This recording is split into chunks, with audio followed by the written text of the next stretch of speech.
ٹھیک ہے. اب قبر میں جب لٹا دیں گے تو اللہ تبارک و تعالیٰ ان سے سوالات کریں گے.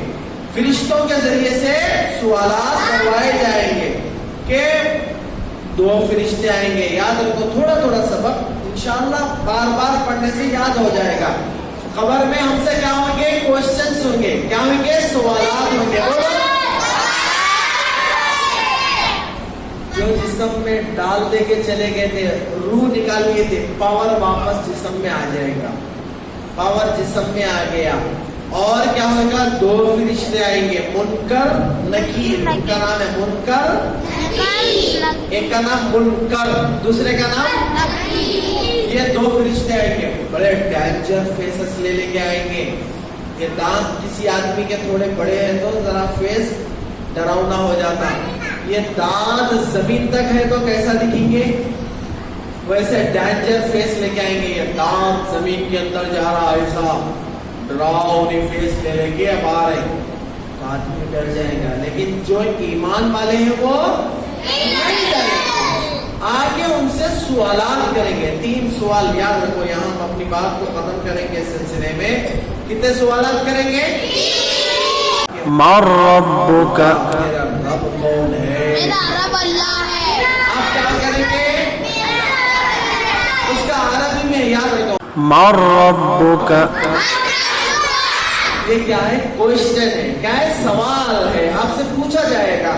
آپ کیا کریں گے؟ ربی اللہ. میرا رب اللہ ہے. میرا رب کون ہے؟ اب کوئی آدمی خالی کوشچن آنسر یاد کر لیا, اگر اس کے اعمال درست نہیں رہے وہاں پر وہ جا کے کیا ہوئے گا؟ بھول جائے گا. اس کے ذہن سے وہ ڈیلیٹ ہو جائے گا.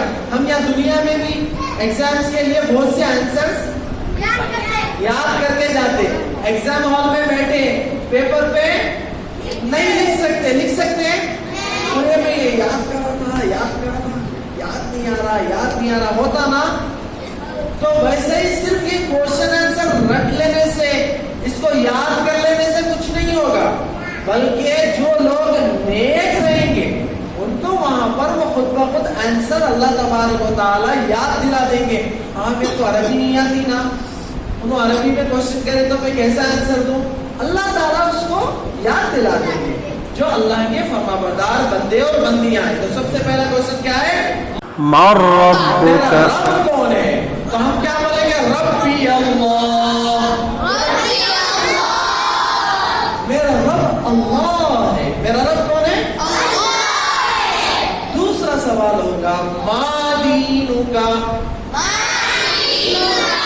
ما دینک,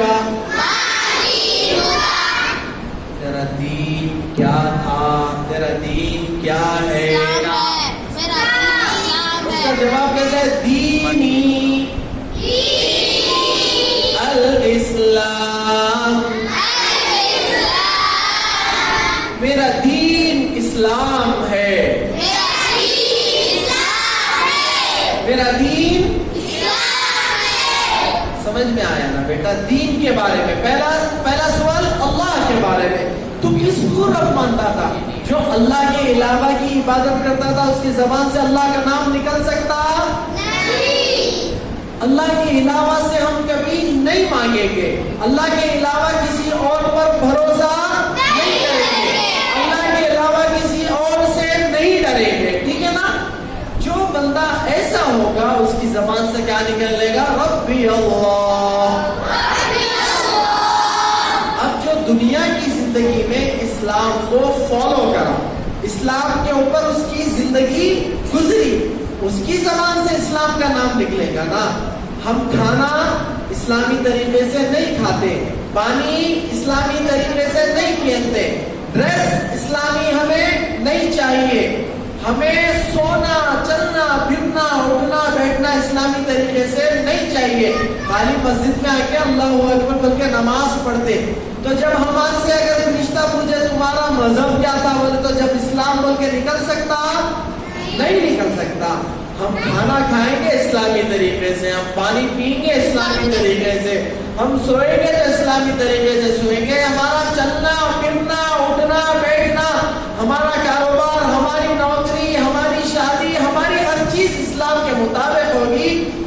نکلے گا دینی الاسلام نکلے گا نا جب، تو دنیا میں انشاءاللہ کریں گے. اب آخری سوال یعنی تیسرا تھرڈ، اب 2 میں پاس ہو گیا، تیسرا رہ گیا. اب ہوتا نا ایک جواب دے دیا، چلو میں یہاں تک چلو 30% ہو گیا. سیکنڈ الحمدللہ 60-65%. اب ایک کوشچن رہ گیا، کیا رہ گیا؟ والنبی کا من نبیوں کا. بعض روایتوں کے مطابق من ھذا الرجل، کہ تیرا نبی کون تھا، یا پھر وہ شخص جو دنیا میں محمد صلی اللہ علیہ وسلم بھیجے گئے تھے، اس کے بارے میں تیرا کیا عقیدہ ہے؟ اس کے بارے میں تیرا کیا عقیدہ ہے؟ کیا کس طرح اس شخصیت کو تو مانتا تھا؟ آپ کیا جواب دیں گے؟ من نبیوں کا، نبی محمد صلی اللہ علیہ وسلم. میرے نبی، میرے رسول محمد صلی اللہ علیہ وسلم ہے. ٹھیک ہے بیٹا، یہ 3 سوالات ہوں گے انشاءاللہ. آخرت کے سلسلے میں آگے ہمیں بہت پڑھنا ہے. ابھی یہاں تک ہم پہنچے، انشاءاللہ آئندہ کلاسز میں ہم انشاءاللہ اس کی تفصیل پڑھیں.